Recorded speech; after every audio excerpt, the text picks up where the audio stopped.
பிரியமானவர்களே, இந்த நாளில் உங்களை சந்திக்கிறது நான் மிகுந்த மகிழ்ச்சி அடைகிறேன். விசேஷமாக இந்த நாளில் நடக்கிற ஆராதனையில் பங்கு பெறுங்கள்.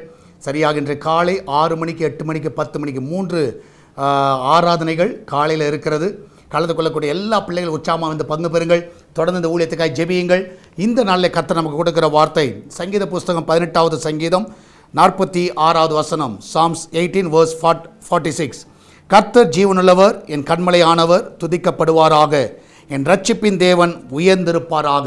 இந்த நாளில் நம்முடைய தேவனை துதிக்கும்படியாக, அவரை உயர்த்தும்படியாக இந்த நாளில் நீங்கள் தீர்மானம் எடுங்க. வாரத்தில் 6 நாள் உங்களுக்காக, உங்கள் காரியங்களுக்காக உழைக்கிறீர்கள், பிரயாசப்படுகிறீர்கள். இந்த நாளில், இந்த மனமகிழ்ச்சியான இந்த ஓய்வு நாளில் கர்த்தரை ஆராதிக்கும்படியாக, கர்த்தரை உயர்த்தும்படியாக நீங்கள் கண்டிப்பாக ஆலயத்துக்கு போங்க. நிச்சயமாகவே உங்களுக்கு எந்த இடத்துக்கு போகிறீங்களோ அங்கே போங்க. நிச்சயமாக அந்த இடத்துல கர்த்தரை உயர்த்துங்க. மனுஷனை பார்க்காதீங்க. மனுஷனை பார்ப்பீர்கள் என்றால் சோர்ந்து போவீர்கள். கர்த்தரை பார்ப்பதற்காக ஆலயம் போங்க.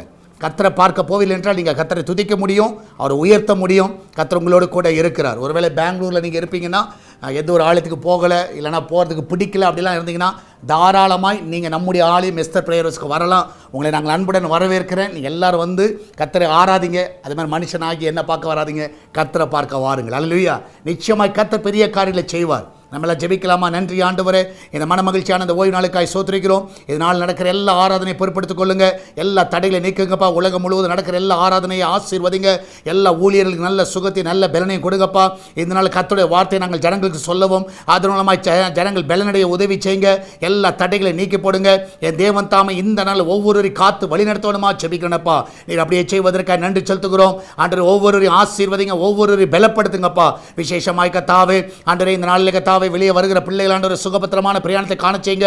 அவங்க வாகனத்தை ரத்தத்தால் மறைத்துக் கொள்ளுங்க. எல்லா ஆபத்துக்கு விலைக்கு பாதுகாத்துக் கொள்ளுங்க. ஆராதனைக்கு வர முடியாதபடி பலவீனத்தோடு இருக்கிற பிள்ளைகளுக்கு இப்பொழுது பலனை தருவீராக. எல்லா தடைகளை நீக்கி போடுங்கப்பா. இதனால் அவங்க சாப்பிட்ற எல்லா ஆகாரங்கள் ஆண்டவரே, உங்களுடைய பிள்ளைகள் சாப்பிட்ற எல்லா ஆகாரங்களும் ஆசீர்வதிக்கப்படுவதாக. சமைக்கிற எல்லா ஆகாரங்களும் ஆசீர்வதிக்கப்படுவதாக. அது சரீரத்துக்கு நல்ல பலனை கொண்டு வருவதாக. என் தேவன் தாமே ஒவ்வொரு காத்து வழிநடத்தணுமா ஜெபிக்கிறேனப்பா. வெளிநாட்டில் இருக்கிற பிள்ளைகளை சுகமாய் தங்க பண்ணுங்க. எல்லா தீங்குக்கு விலைக்கு பாதுகாத்துக் கொள்ளுங்க. ஆண்டவரே, விசேஷமாய் கர்த்தா பிசினஸ் பண்ணுகிற பிள்ளைகளை ஆசீர்வதிங்க.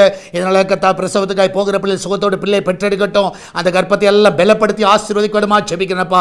சால்வேஷன் டிவி அன்பகத்தில் வைக்கிறோம். ஏசு திருச்சபை அன்பகத்தில் வைக்கிறோம். என் தேவனுடைய கரம் இதை பலப்படுத்தட்டுமாப்பா. வர நாட்டில் மகிமையான காரியங்களை செய்வீராக. இதனால் இந்த ஊழியத்தை தாங்குகிற பிள்ளைகள் எல்லாரும் ஆசீர்வதிங்க. ஜெபிக்கிற பிள்ளைகளை ஆசீர்வதிங்கப்பா. இதனால கர்த்தாவை கூகுள் பே, ஃபோன்பே, பேடிஎம் மூலமாக, மணி ஆர்டர் மூலமாக நேரடியாக கொடுக்கிற காணிக்கைகள் எல்லாம் ஆசீர்வதிங்கப்பா. அன்று எல்லாவற்றிலும் தேவனுடைய கரம் வழிநடத்தணுமா ஜெபிக்கிறேன். மகிமையான காரியங்களை செய்யும். தொடர்ந்து நம்முடைய கரம் அற்புதமாய் வழி நடத்துவதாக. பெரிய காரியங்களை செய்யுங்கப்பா. இயேசுவின் நாமத்தில் ஜெபிக்கிறோம். ஆமென், ஆமென்.